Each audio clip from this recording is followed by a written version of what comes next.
السلام عليكم ورحمة الله وبركاته.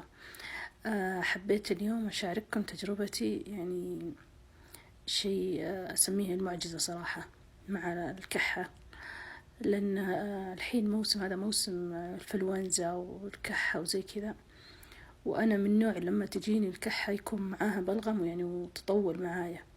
بس سبحان الله يعني واحدة من زميلاتي الله يجزاها الجنة دلتني على هذا المشروب، والله العظيم من أول يوم، من أول استخدام، ما شاء الله تبارك الله، شيء رائع جدا.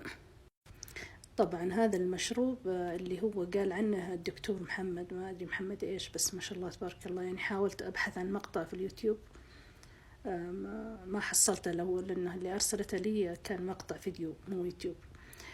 المهم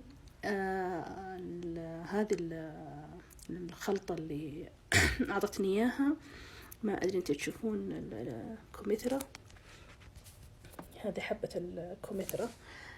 تاخذين 2 كمثرى تقطعينها نصين، تنظفينها من البذور، تحطين معاها تقريبا كاسين موية، مفلترة الموية، وتحطينها على النار تغلي لمدة تقريبا 10 دقائق.